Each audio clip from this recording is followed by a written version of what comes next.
Shut up and sit down.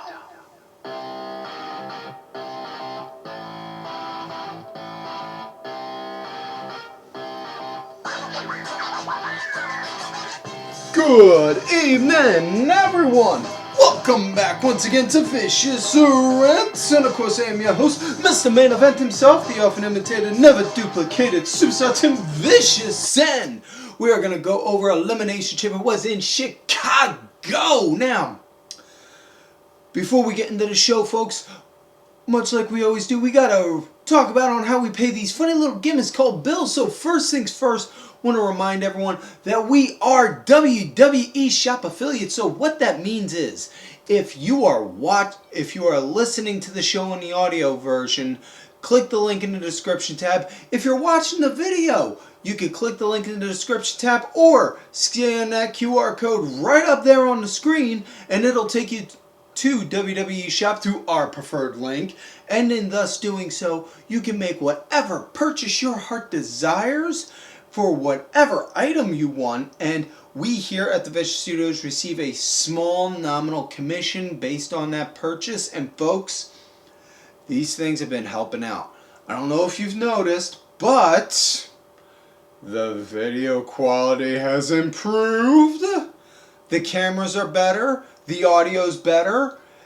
My producer behind the scenes, Wade, is actually not inebriated and is fully functioning. I mean, like, his hands sober as a judge. He's as sober as a judge and as straight as a surgeon.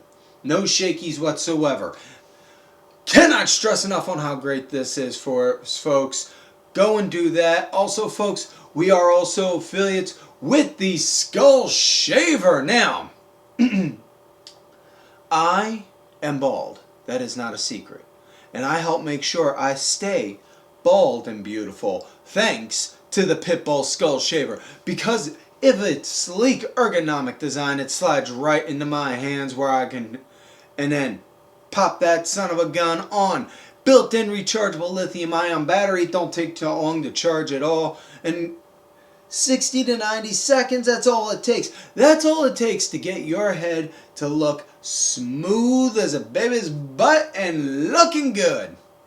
Can't stress on how easy that is, and so much better than going to some drugstore, spending $5 for a bag of 99 cheap-ass plastic razors that are just going to slice you up and make you look like you just got done doing a death match.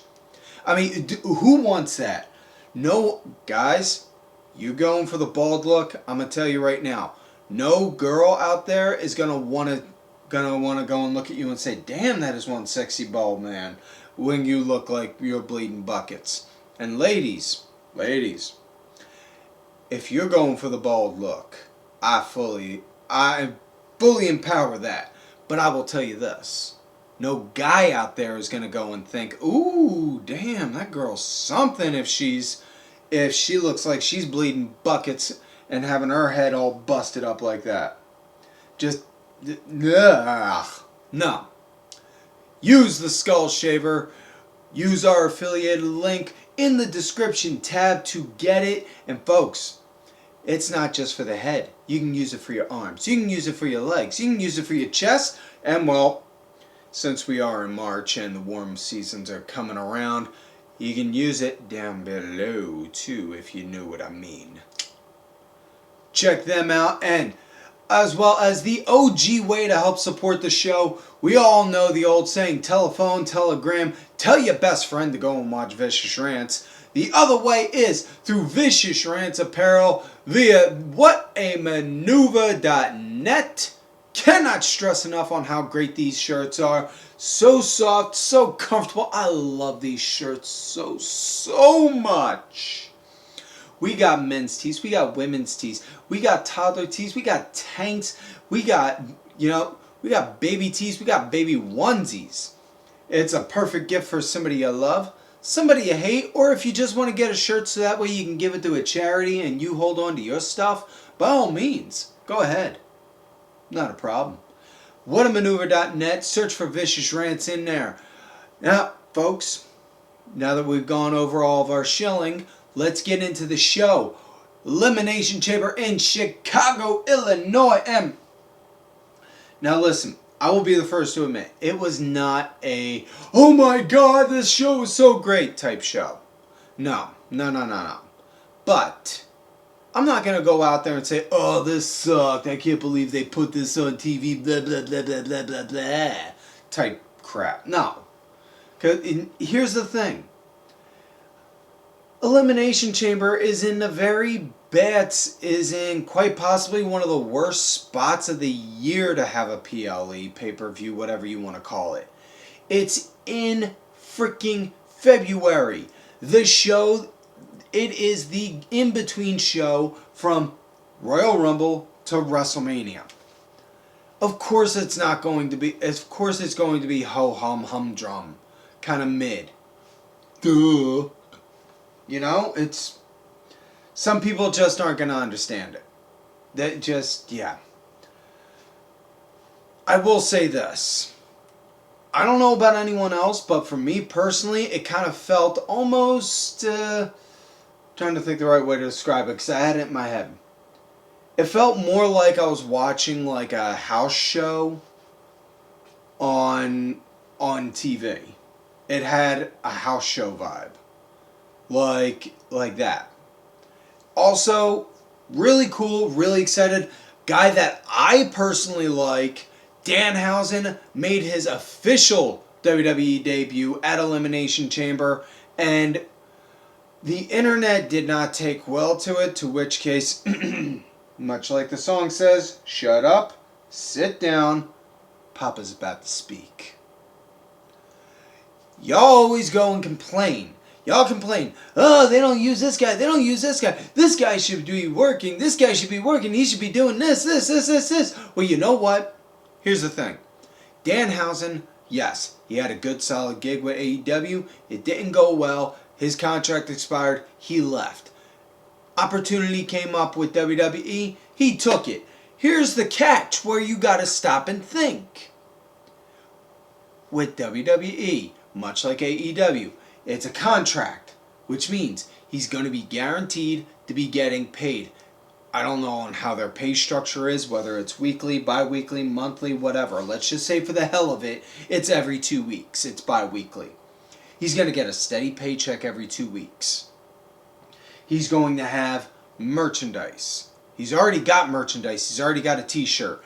Guarantee within the next 3-5 months, he's going to have a figure from Mattel.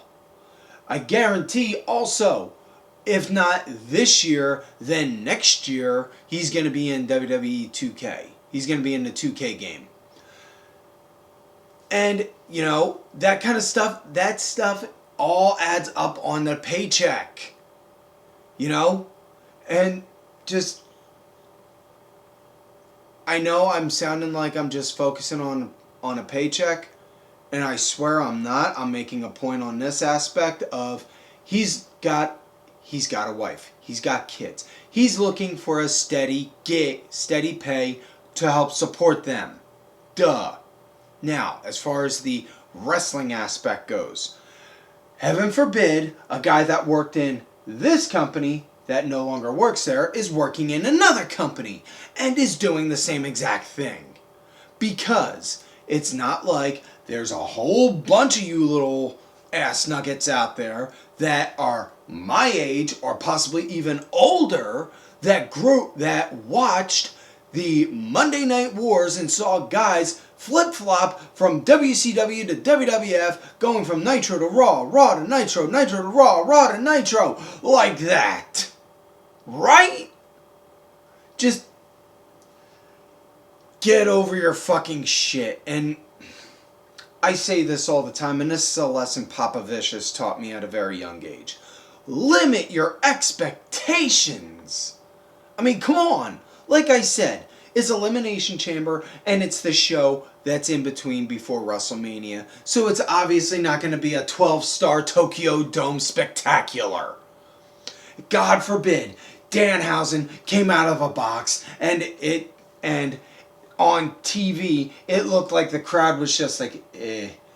Instead of worrying about how the crowd's sitting there looking, How about you just sit there and think, oh, hey, that guy, I like that guy. Oh, I'm not a big fan of that guy, so, okay. You just take it and go with it as that. Wade, make another pot of coffee because this is going to be a while. Anyways, before... what's that? Oh, sorry. According to the higher-ups at the Main Event Network, I'm legally not allowed to go into further detail other than what I just did. So, how about we get back to the show? Elimination Chamber. The show starts off with the Women's Elimination Chamber match. Little Miss Alexa Bliss. Woo! Doggy. Asuka, Raquel Rodriguez, Rhea frickin' Ripley, Kiana, James, and Tiffany Stratton. And it started out with Kiana and Tiffany, and I don't know about anyone else, but I like this match, and I gotta say, and this is gonna be saying something considering this is coming from an old horn dog, I'm a little disappointed at I'm disappointed at a lot of the people out there on the interwebs because instead of bothering to just talk about, hey, if this is a good match or a bad match, y'all spent way too much time focusing on the fact that two of the girls in there had some wardrobe malfunctions and had some nip slips. Like, heaven forbid, we all haven't seen a pair of boobs at one point or another in our lives. Right? I mean, seriously, you want to go and see a set, all you got to do is just go and hop on the hub. We all know it. We all know that site, right? I'm pointing that out there, and when I gotta be the voice of reason for that kind of stuff, that's when I get annoyed because you guys have to make me be responsible. Damn it. Anyways, it was good, solid action at the start. Asuka, she was the first one to come out of the chamber pod, and Kiana just straight up went in there, wham, rolled on her like she owed her money, and then just started going all sorts of ballistic on her. And then Asuka, she started picking up some momentum and getting on the attack. Then it was Bliss came out, and then it was Bliss that came out, and then it was Rhea after that. Then it was Raquel. But as far as, I'm trying to remember it all, so please bear with me, I'm sorry. And Raquel was in last. So that. But I gotta say, the MVP in this match, honest to goodness, was Kiana James. And she has had a stellar 2026 so far. She's showed up at the Rumble and showed out. She's been getting prominent TV time on SmackDown. And she's had a hell of an Elimination Chamber debut. Now, as far as the eliminations went, it was Bliss was eliminated, then Raquel was eliminated, then Kiana and Asuka, and Raquel took it. Oh no, it wasn't Raquel. Raquel took out Tiff, and Raquel did get eliminated. I'm sorry, I'm trying to remember them all. I knew I should have wrote them down. Tiffany and Rhea were the last two in, and them two went at it pretty damn good. Tiff wound up getting her face planted, and wound up getting some blood.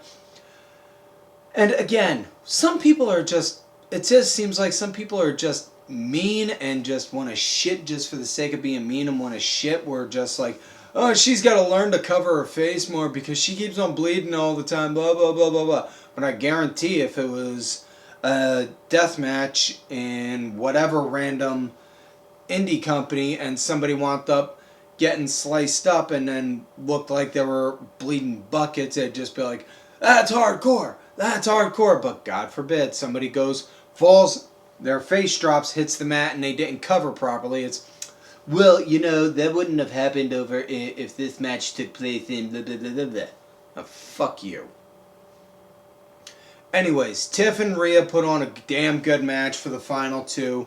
Rhea wound up getting the win, hitting the Riptide with the 1-2-3. So your winner, who is challenging Jade Cargill at WrestleMania, Rhea bloody Ripley. Woo! So we got, yeah, that's definitely going to be a match. Wade, make a note. I need to call my cardiologist. I'm going to need to make sure my heart pills, need to increase the dosage on my heart pills. Yeah. Next matchup we had the MILF, the man, Becky Lynch, going up against Ariel Janelle Lee, the Pepsi Queen of Chicago, AJ Lee. And really good action, I gotta say. I liked it. I dug it. Becky, she was leading a good bit of the match where it was just like, no. You think you can challenge me, the champ, for my title? Come here. Let me tell you something, kid. Wham! Don't do that. Here, come here. Let me re-emphasize again. Wham! I told you not to go and try and challenge me. See, now you challenge me, now I'm forced to wham! Like that. And just kept wailing into her. Now, key note was the ref for this was also the same ref that Becky has been having issues with, Jessica Carr, Lady Ref Jess. And at one point, the ref, Jess, she wound up taking a bad bump, fell over, and she was out. And there was some good action going on during that. AJ wound up picking up some momentum in here and there with it. And then, next thing you know, AJ wound up getting a win using the Black Widow. So, yeah, your winner and new WWE Women's Intercontinental Champion, AJ Lee. And AJ on Raw put out an official open challenge saying, I'm looking to go and challenge anyone. So, ladies, if you're ready for it, feel free to step up. See ya. Next up, we got World Heavyweight Championship match. Finn Balor going up against Connor Montague, the Pepsi King of Chicago, Ariel Jeanette's husband. So, Finn Balor versus CM Punk for Punk's world title. And both guys are hitting at it hard, nice back and forth, going at it all the way through. And it just, I don't know on how else to describe it. You would have to honestly go back and watch the match. But man, just something about it. It just seemed like Finn turned the gear up, not even to 11, but to 13. Because it just, yeah. I gotta say, I was really impressed with the way Finn was hitting it on this. He went at it, balls to the wall hard, but good match all in all. At the end, Punk wound up getting the win, hitting the GTS for the 1-2-3. And after that, AJ Lee came out, and both hugged and embraced each other as husband and wife as they should. And then both held each other's arms up because they are both world champions. And then CM Punk decided to later on that night troll Seth Rollins at his own game. And much like what Seth and Becky did when they won their respective world championships at WrestleMania. And if you know the picture I'm talking about, you know. CM Punk did the very same thing with both titles, one up and one down, and yeah. Not quite sure I ever wanted to see CM Punk like that. Just, wow. Anyways, let's get to the main event match of the night. It was the men's elimination chamber match. Trick Williams, L.A. Knight, yeah, dummy, yeah, let me talk to you. We got him going up against that YouTube goof, Logan Paul. You really think Logan Paul's going to win? Nah! Because you know why? You know who else is in that match? It's Randy, by God, Orton. If you're going to build a pro wrestler, sports entertainer, whatever you want to call him, from the ground up, I swear they are going to look and move just like Randy, by God, Orton. As well as the young OG Javon Evans and Cody Riley Russell Reynolds, the 23rd, baby. The American Nightmare, the son of the plumber, if you will. Ooh, baby. And really good back and forth at the start. It was Javon and Cody going at it. Trick, he was the first one in, and then, yeah, Logan Paul was in. And the reason I say Logan Paul, because on Friday night, Jey Uso wound up getting attacked, so he got pulled out of he got pulled out of the chamber. And Nick Aldis wound up making a call saying for an Elimination Chamber qualifier match with Logan Paul going against Jacob Fatu, if memory best serves. Paul wound up getting the win, so yeah. I'm not saying I was for it either, folks. Just, yeah. Either way, then it was, let's see, Logan Paul came in, then LA Knight was in next, then Randy, and then, let's see, yeah, Logan Paul wound up taking out Javon Evans and LA Knight back to back in that, but, and I know some people were shitting about LA Knight because, you know, he slipped and he botched on his jump to the top rope to do that elbow drop of his. Dude, sometimes it happens, you know. I mean, listen, I was a backyard guy, and I can't count how many times I may have slept. When I did, I laughed at myself and I owned up to it, just like I'm sure that he did. And I know for a fact somebody put out there on the internet fan footage when he did, Randy was laughing, and then when he got down, Knight just, boom, dropped an elbow right on him. But, yeah, I'm not going to go and disparage and just be like, fuck you on that. Just, no, dude. Accidents happen. Shit slipped. Nobody got hurt. The move didn't look, you know. And if anything, I don't know about anyone else, but when small little botches, and I just mean small ones, like that happen, to me personally, I think that makes the match look better just because it doesn't look 1,000% choreographed. It looks like, hey, anything can happen in wrestling. And you're running so hard. Oh shit, you're running so hard you slipped on that move. Yeah, it's cool. I dig it. I dig that. But either way, then at one point the Masked Man came out again, wound up, Masked Man showed up and wound up taking out Logan Paul. Next thing you know, he revealed his mask to the world and showed everyone that he was in fact, the Masked Man was in fact Old Man Jenkins trying to scare people away so that way he could collect the rights to the old abandoned mine that had gold in it, and he would have got away with it too if it wasn't for those meddling kids. Wade! Damn it, he switched cue cards on me again. It was Seth Rollins. Seth was the one behind the mask, and Paul Heyman's reaction was priceless. But the following night on Raw, Paul Heyman called out Seth on that, and then Seth wound up doing a sneak attack, shades of the Shield breakup onto Paul, chair to the back, then stomping. Paul's face was all bloodied up, and he got taken out doing a stretcher job. But back to this. After Seth showed up and took Logan Paul out, Drew McIntyre then showed up to help go and workhouse and just wreck everything. And then, so now we were down to Randy Orton versus Cody Rhodes, down to the wire, and it was just like, is it gonna happen?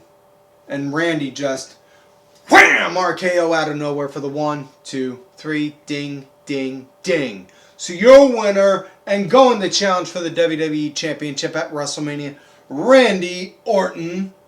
And I say challenging for the WWE Championship and not Drew McIntyre because in the post show, Nick Aldis, all sorts of pissed off and fuming, called out Drew for how he acted and said point blank, you want to act like this? You want all the attention on you? Congratulations, you got it. Because this Friday coming up, you are going to be defending your WWE Championship against Cody Rhodes. So, yeah, we're getting that now.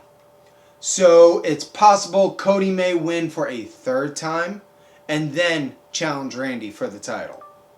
I don't know about you guys. I'm good with that either way. But, with that said, that is it for this week's show, folks. So, much like normal, if you're watching the videos, make sure you like the video, subscribe to the channel, go back, watch some of the other episodes when you can.